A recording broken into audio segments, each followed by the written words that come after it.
Pendulation. I first heard about this term or learned about it a few days ago, and I was curious about it. I got a mail from Ali Abdal, and the word stuck out for me, and I went in search of the meaning. And as always, because everything parenting gets me happy, excellence in parenting gets me curious, I wondered how can we relate this term with parenting. Peter Levin rather coined the term in 2010.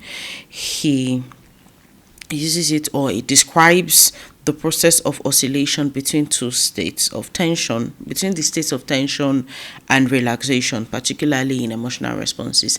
This is as simple as it gets. I don't want to confuse you with vortexes and all of that. So let's not get into the technical jargons. Rather, why did I just say dragon? Jargons rather that's in the medical sphere, or the traumatic experience or stratosphere. Now, what has this got to do with parenting? I am a very curious learner. I sometimes look at my life and try to extrapolate what I'm feeling, what I'm going through, and imagine how other people going through this in real time. Do they really feel the way I feel? Do they perceive their reality the way I perceive mine? And I've noticed that lately, okay, there is really no permanence in joy or sadness. There's really no longevity in stability. Now, I'm not saying this in a negative way. I'm saying, yes, for some people, longevity may be 5 years, it may be 10, it may be 2, it may be 1. Life kind of goes in circles or cycles or patterns, and it's those patterns we're going to be calling the ebbs and the flows of life. And that's why in this episode today we'll be discussing pendulation, embracing the ebbs and flows in parenting. Now, we've talked about what pendulation means, and we're trying to relate it to parenting.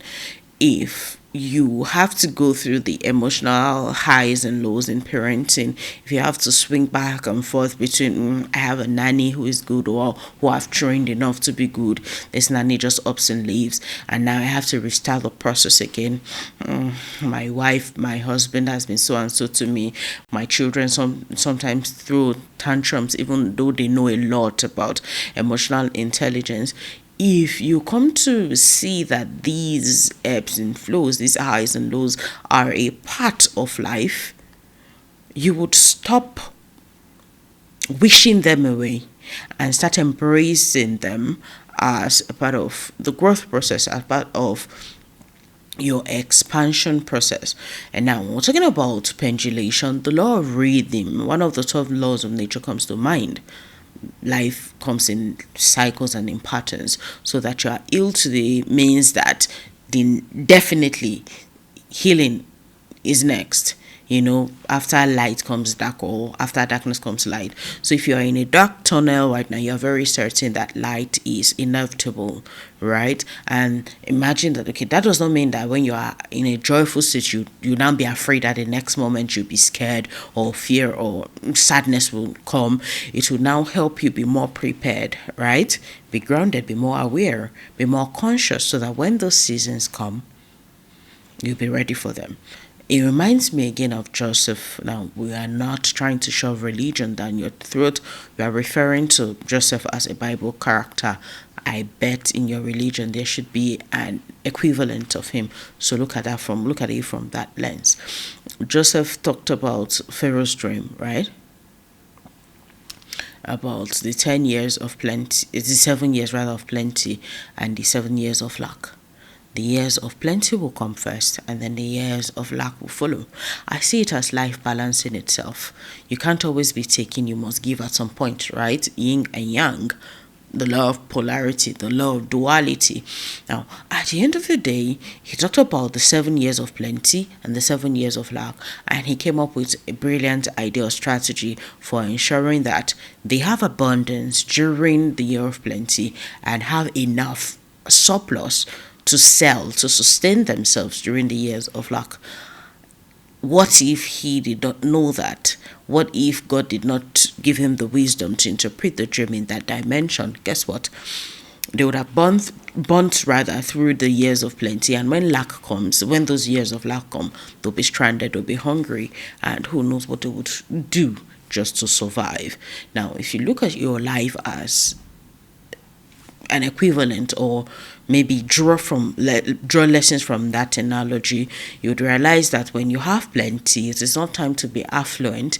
It'll be time for you to think about strategies like Joseph rather did.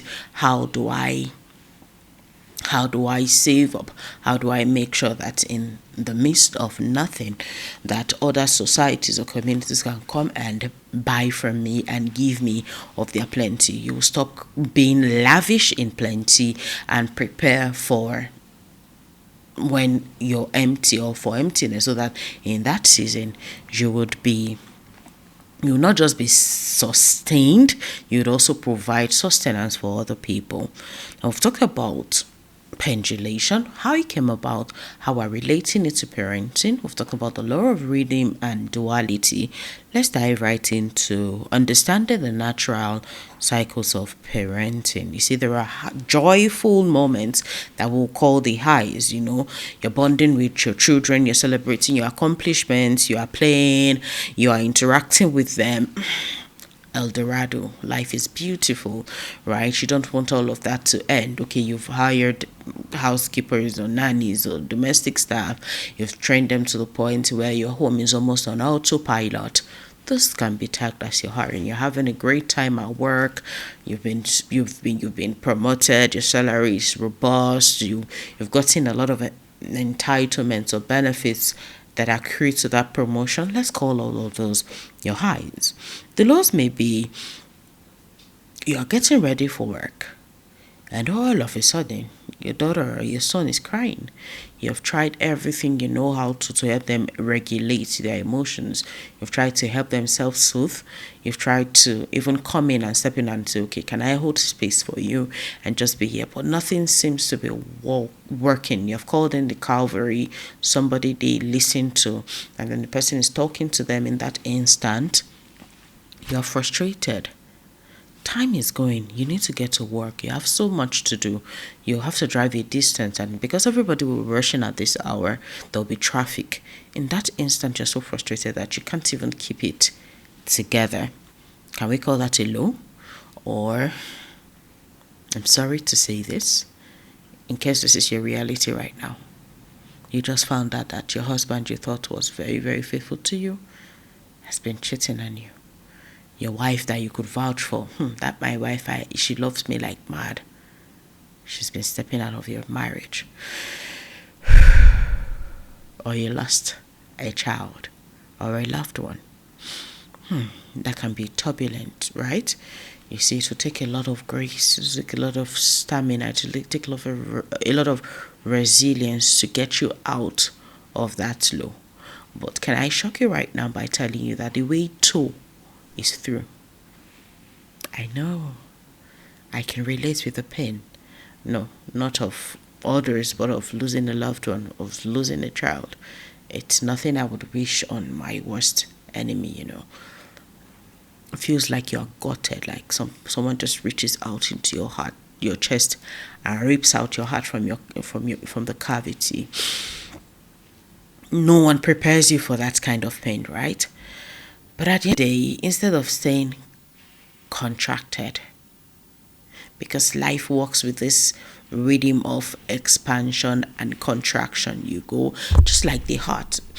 You breathe in, you breathe out, you breathe in, you breathe out. You are expanding and contracting, and something happens, something traumatic hits you, and you're dead to the heels, and then you contract.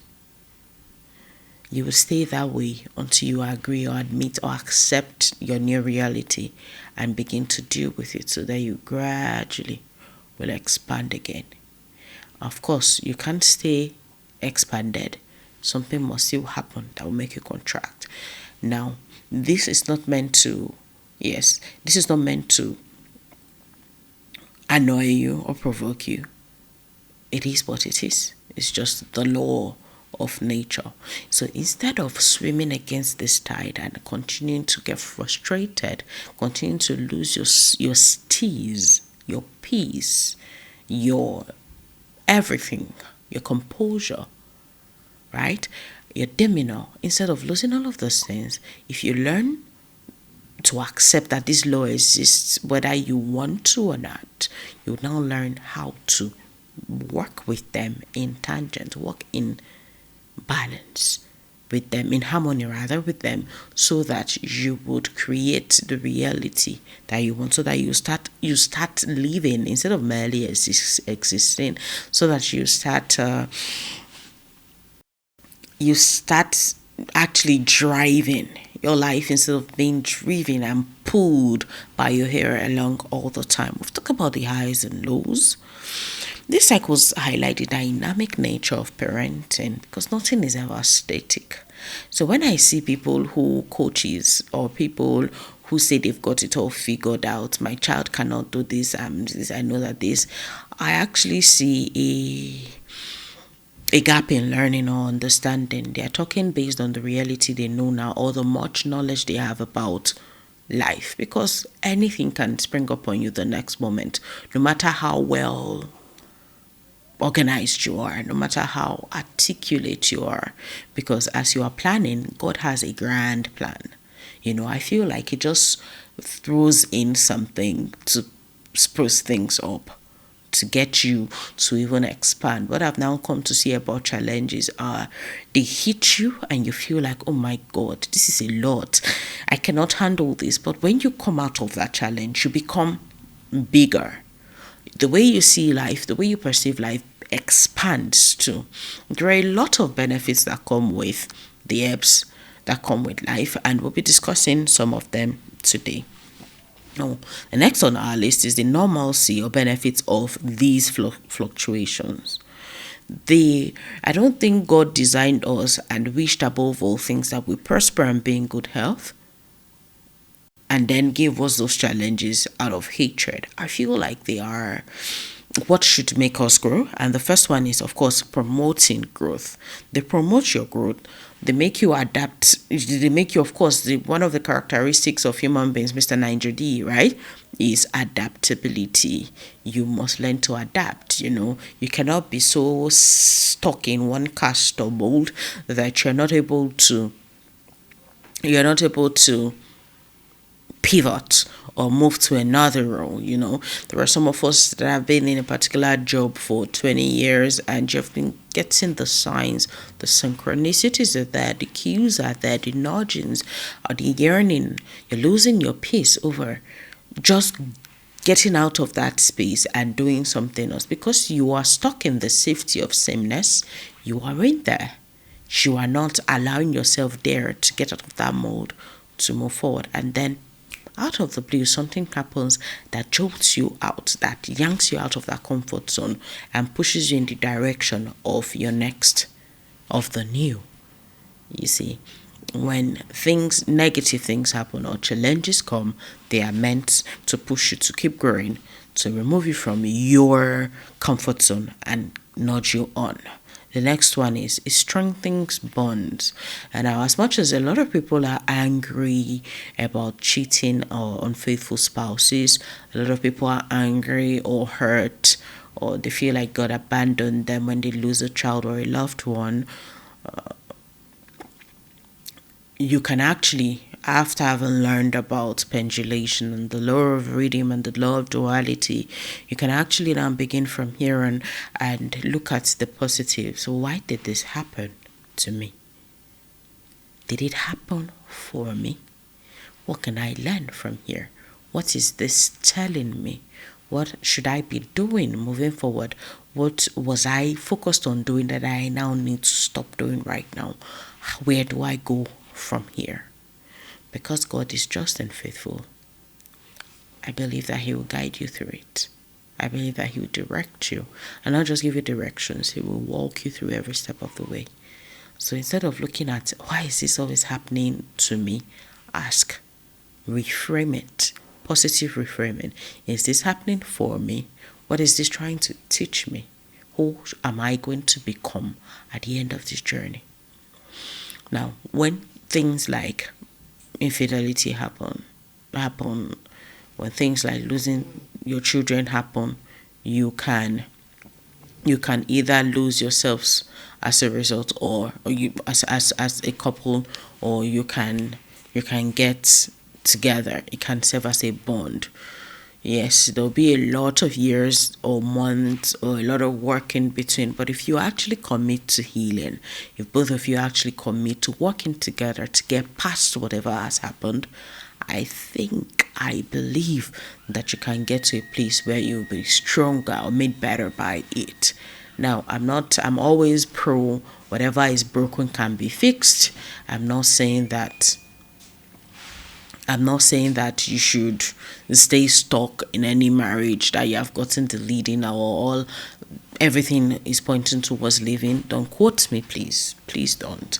I'm just saying that if you both commit to resolving issues, getting past them, getting help, I always I defend it, that reconciliation, forgiveness is only possible when of course forgiveness is key. Forgive your neighbor. To err is human, to forgive is divine. Forgiveness is divinity. However, I believe that I have forgiven you does not mean that we ought to keep being friends. My reconciliation with you, or us going back to how we used to be, is contingent on rehabilitation. I can forgive you. That's the Christian, the godly way thing to do, the divine thing to do. But reconciling with you means will be contingent upon your resolve to rehabilitate yourself. What mindset, what experience, right? Significant emotional experience made you act the way you do? What is in your jar of life? What belief system followed your actions? And if you are going to re-engineer all of those, you are committed to learning and unlearning, then we can talk about reconciliation, right? Don't just tell me to reconcile with this person. What if he tried to kill me the first time and it didn't work? You now tell me to go and reconcile without rehabilitation. What if he makes it the next time and he kills me? Hello, and I go to heaven and be telling war stories. Oh, please. That is my opinion. You don't have to buy it.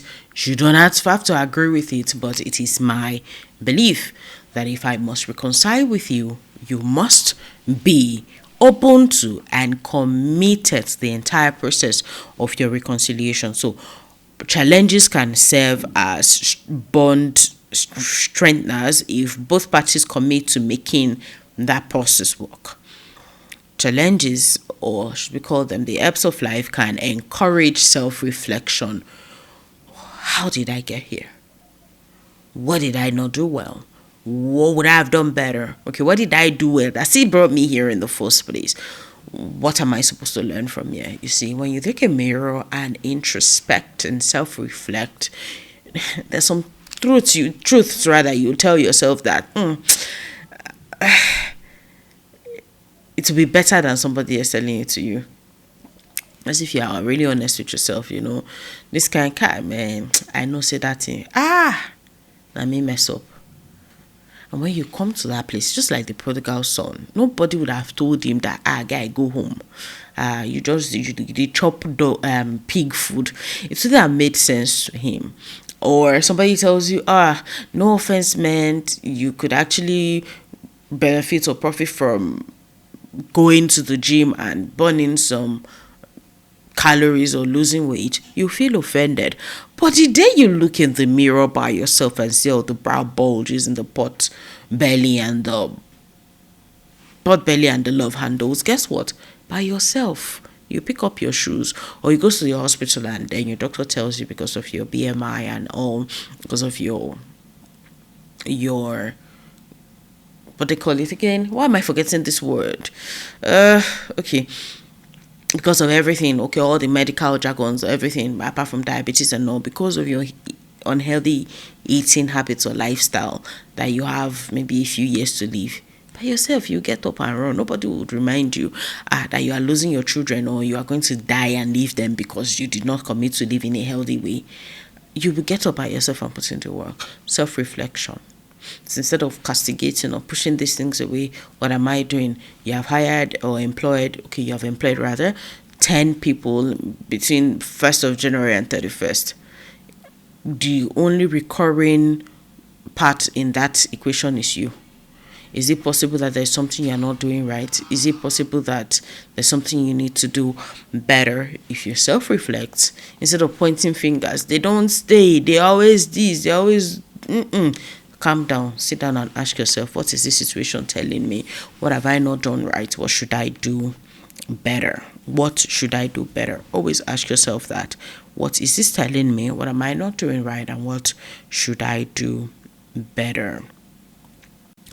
After establishing what pendulation is, how it relates or interferes with parenting, and how you can maybe learn the law of duality and polarity and rhythm and swim with the tide instead of swimming against it, how do we find balance? What are the strategies for finding balance when life is turbulent or swinging like a pendulum?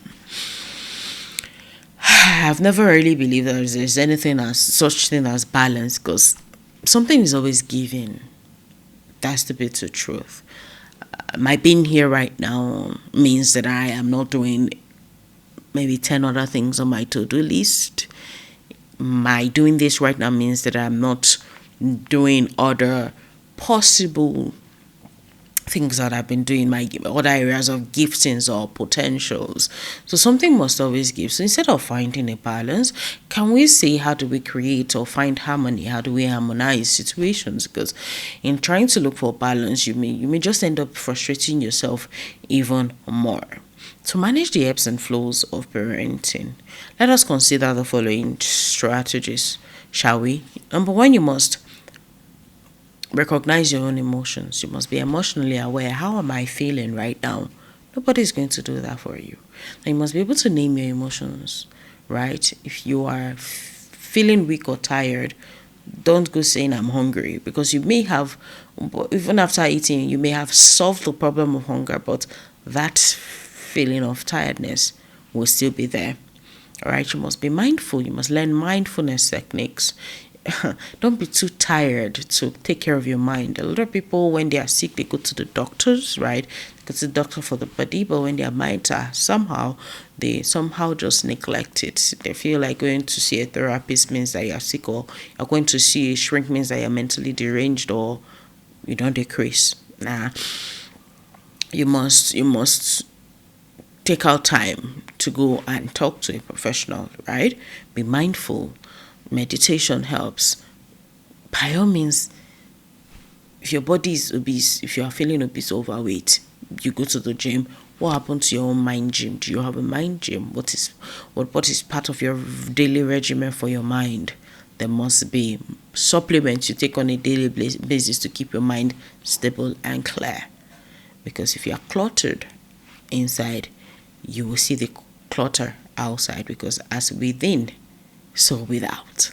The law of correspondence, as within, so without. You cannot be thinking all the negative stuff out in here and expect that your life will be beautiful out there. You cannot be suspecting your spouse all the time and be shocked when you actually now get what you are looking for, because I also believe very sternly that you go see what you define. Now prayer. So when somebody tells you go see what you define, thank you for blessing me.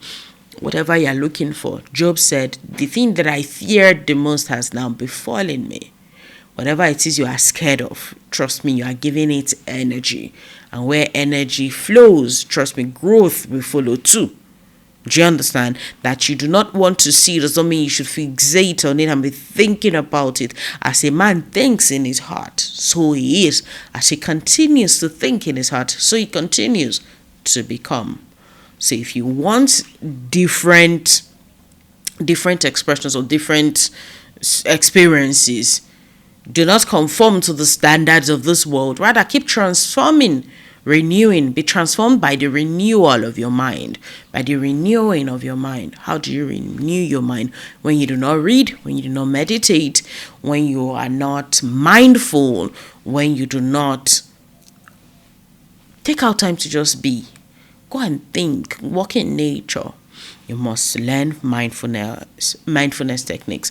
Another way to recognize your emotions is by journaling. I've been journaling every week for over 25 weeks now, and I will tell you that it's been a blessing. You see, I'm able to look at what my life is throughout the week and spot how I am feeling, really. So I will not continuously be dragged through my own life. I want to see it. Okay, what am I going through right now? How am I feeling? How am I responding and reacting to it? What is not serving me right now that I'm continuing to string along? What do I need to drop right now so that I can begin to do better? Every week, I believe, is a new week to start afresh, to do the last one over, to do better. Journaling daily or weekly or monthly will help you really recognize your emotions. What is triggering those emotions? What are they telling you? And what can you do with the information you are getting? The next one is body awareness. Now, when you are self-aware, you are mindful, you are thinking about the mental or emotional awareness. You must also be mindful of your body. Your body gives you signs, but sometimes your coconut head will not allow you to listen. My coconut head too.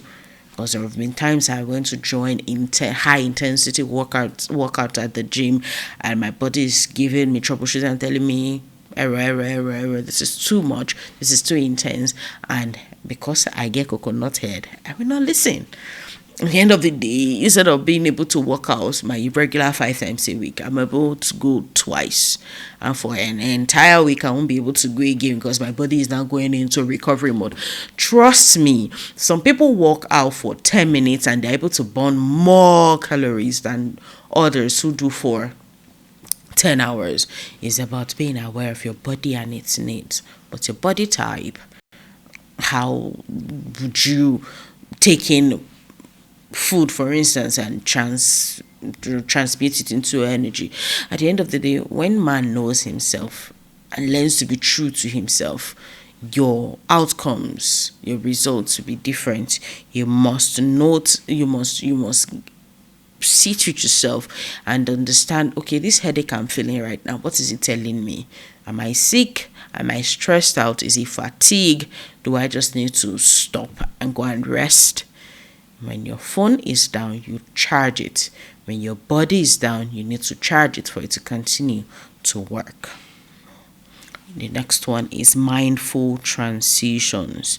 You must learn how you transition you must be mindful of how you transition from one situation, from one, should I call it, one ordeal. Let's just call it ordeal, shall we? One ordeal to a blissful state. How were you able to carry yourself or your family from that loss to finding yourself or bouncing back from being resilient to your season of joy?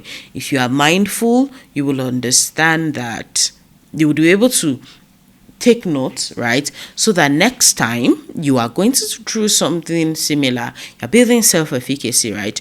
You are able to borrow from whatever you used the other time and use it now. Or if this situation is tougher than that, how can I do 2x what I did before to get me to where I'm going to? You must be mindful of those transitions, because if you do not know, my mom always used to say, if you do not know where you got beaten by the rain, you will never know where you got dry. You see, so when you take account of those things, they are helping you build memory on forging your neural pathway, so that next time your body kind of recalls, right? It will remind you of how you went through, and then you can go through again, and then of course you will remind yourself that this too shall pass, because the other one, however tough it was or turbulent it was before, passed too. You must learn emotional regulation. If you do not know how to regulate when push comes to shove, you will lash out, right? You do not prepare for battle on the day of battle. You prepare, You make sure your weapons or your entire weaponry or your arsenal is ready. You make sure that your men or your squad, your team is ready. You continue to train. I don't know if you've seen, is it Conor McGregor? The way he continued, there's this documentary of him on Netflix. You see, when I watch things, or read books or hear stories, I try to relate it to an aspect in my life. In this case, parenting. Conor McGregor would practice even when he's supposed to be resting, when there's no fight in view. At the end of the day, when it is time to fight, he already has gone through the processes over and over again. It will take him less time to prepare than anyone else who just won the last one or lost the last one and went to chill, you know. It takes longer, like a lot more time to prepare to shoot an episode of this podcast than it does to literally record it. You know, the entire process, people are so focused on events that they forget that there are processes that birth such events. Do you understand? If you learn to be emotionally resilient over and over again, you throw yourself into practicing. This situation now, how do I regulate myself? How do I make sure that I don't lash out at my child? It is easier to just land backhand, like, why I've slapped the child or yell.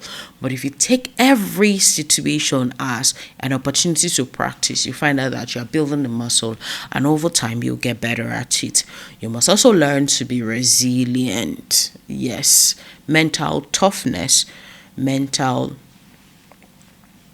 resilience will help you, or emotional resilience, emotional resilience, mental toughness, because it is the meaning. I've said it before, that man is a meaning making machine. I learned that from Percival Warway.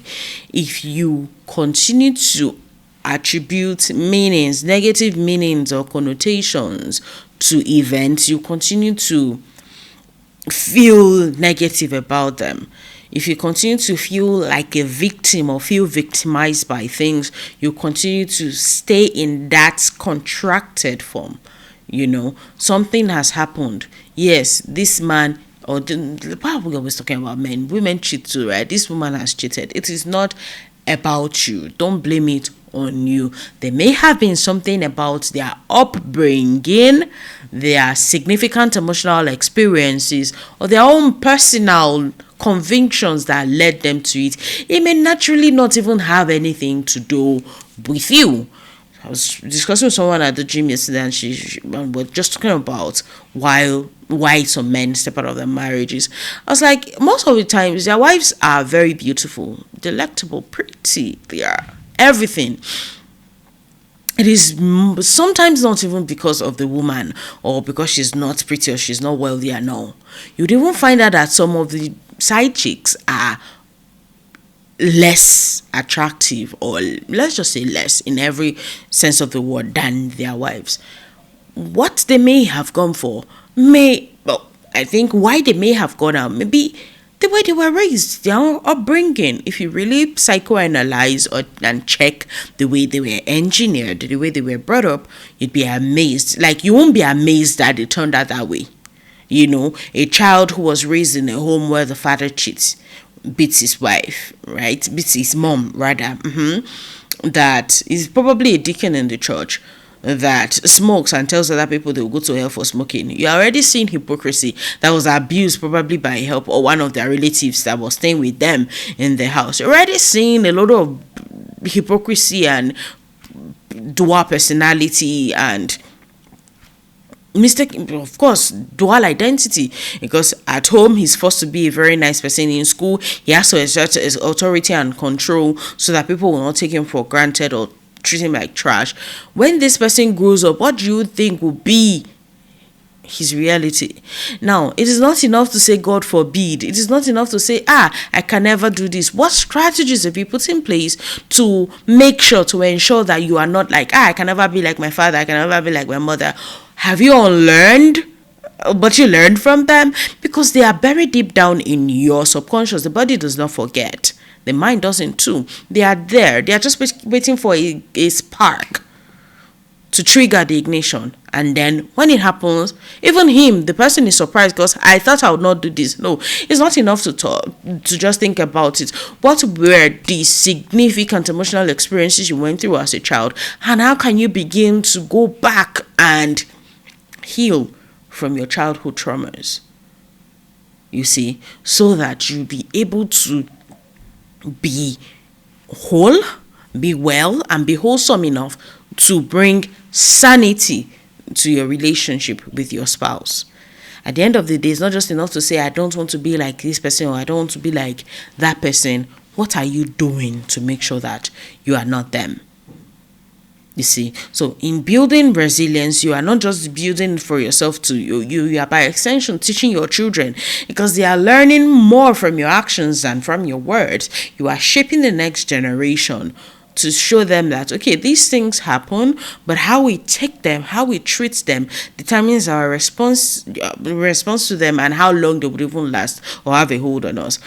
If somebody calls you stupid, for instance, and you have wired stupid to mean amazing, you won't get angry. You will not react. You probably will smile. For instance, when I was teaching my daughters about how man makes meaning, I called one of my staff and I made this sign. Like in Nigeria, in the north, this sign alone is insult. Like for some people, funny enough, I have two northerners with me, and I had two northerners there, and then I asked them, to you, what does this mean? This one said, waka, like waka, your papa, your mama. Another one said waka, like you're not okay, be something like that. And then I asked my daughter, what does this mean? I asked two of them. One of them said, it means that you want to give me a high five. The other one said, it means that you're waving at me.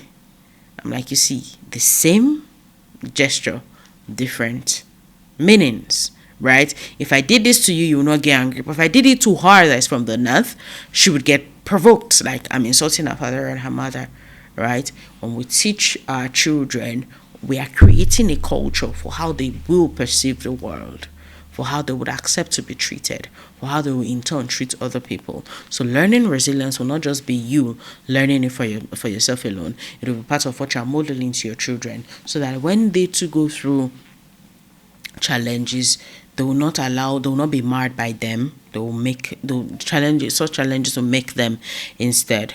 The next one is creating and engaging in rituals. When you establish family rituals that help you go through situations, you see that there'll be like a go-to place for your children and yourself when you are going through big stuff. The Danish concept of togetherness, huga, is one way you can do that, establish such tradition. The whole concept of huga just means a time where maybe a family can just be together and simply be. You can make it a time for conversing, a time for movies. It's just a time for self-care. Whatever it is for you. You're a sweet tooth, you want cake and ice cream, you want to just eat chicken or fries and just be. You can create a tradition, a huga tradition. You can have that huga oath that when you are going through big emotions, I'm going to talk to A, B, C, or D, and this person will hold space for me. When I'm feeling sad, mad, or angry, I would talk to somebody I believe that would hold space for me. And when they are feeling that emotion too, they can come to me. You can make it a time of the week where everybody can sit down. Okay, how did you feel this week? Which was your toughest situation or experience that you want us to deal with? You see, when you create such rituals in your home, you are giving your children permission to feel and giving them a safe space to express how they feel. And in that whole feeling and sharing, you'll be teaching them tools on how to manage or respond or react. No, respond instead rather than react to big emotions when they come. And then we have talked about recognizing your emotions, mindful transitions, learning emotional regulation, learning resilience, creating and engaging in rituals. Final one will be fostering connection. When you do not have a great connection with your sibling or your parent, The Hooga thing may just not work. How will I be vulnerable to you when we do not have a relationship? Let's not restrict or limit the relationship our children have with each other by just the ties that they have because they were born of the same parents. Let us actively teach them, help them, guide them in nurturing a relationship, a bond that goes past just the blood ties. They can be friends, they can be mentors, simply mentors to each other, right? By all means, strive to ensure that there's no sibling rivalry amongst your children, because you'll be doing them a lot of disservice if they fight amongst themselves instead of helping each other. I watched a touching video yesterday, a short clip from an Instagram video, and it really, really touched me. I saw it on someone's status. The video, I think the young man wanted to do a business but did not have the finances to, and then his elder brother comes and empties everything he has and says, you know what, this is all I have, right? You take it all and go and use it. Fast forward to many years later, they were grown men now. The brother wanted to start, I think, a restaurant or something, and then he, the younger one, now empties the content of his account. I think he had $173,000 and told the other brother, this is all I have. You can use it to set up now. The older brother way back did not do it because he wanted the younger one to reciprocate it. But then, if you set good examples, they are easy to replicate, right? He was sowing a seed he did not know he was then. What if they were rivals? I know of siblings who cannot share something good coming for them with their own siblings because, of course, the other one will want to twat it or frustrate it. It all starts from when they are young and how they are groomed or raised to stand for each other or to fight each other. Your parents may not have done a good job there. You are a parent now. What will you do about it? What can you do about it? Begin now to create the experiences for your children you wish your parents created for you. By helping your children have a formidable, very, very well secured connection, they'll be able to stand in the gap for each other, and your entire Hooga narrative will be able to sell better. Today we've talked about pendulation and how we can navigate or embrace and navigate the ebbs and flows of parenting. Have you learned something today? Have you shared this video already? A lot of us are going through a lot this season. It's not just enough to be judgy and shame people. No, I'm glad I'm recalling to say this now. You get angry. You get, oh my gosh, why did he do that? Why didn't he tell us she was going through all of this? Oh, I did not know she was getting abused by her husband. You get angry when you hear somebody dies, and then I'm forced to ask, if they had come to you that they were going through such, would you have judged them negatively? Would you have looked at them and scorned them or laughed at them? How many people have tried to tell you about what they are going through, their challenges, and you scoffed at them or mocked them with it? See, a lot of us are going through a lot in this season. The least you can do is hold space, encourage, and shut up.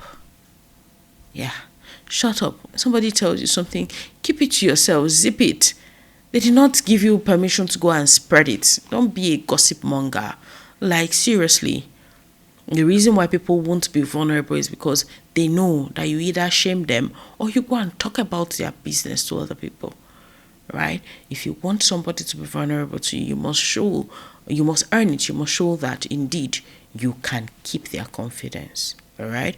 You can be a support system for someone in this season by just learning to zip it, by actually holding space for them. All right? Be compassionate, be empathetic, and be kind. Do to others what you want them to do to you. Anybody can be going through challenges. You also have your fair share. And be daring. On the flip side, be daring enough to be vulnerable. All right? There must be at least one person you can trust. Don't carry the burden alone. We were not built to be an island. We're not made to live by ourselves and struggle through difficulties or challenges alone. There must be someone you can talk to when push comes to shove, when chips are down. I hope you have that someone, and I hope today you start learning to be that someone for someone else too. Have you learned something today? I hope you have indeed. We gave you 6 ways to create harmony or to harmonize. You don't have to do all 6. Pick one, whatever works for you. Remember, if you are good, you can be better. If things are bad right now, they can be better. Until we meet again in yet another insightful episode of the Laurie Brand podcast, please, beacons, stay excellent.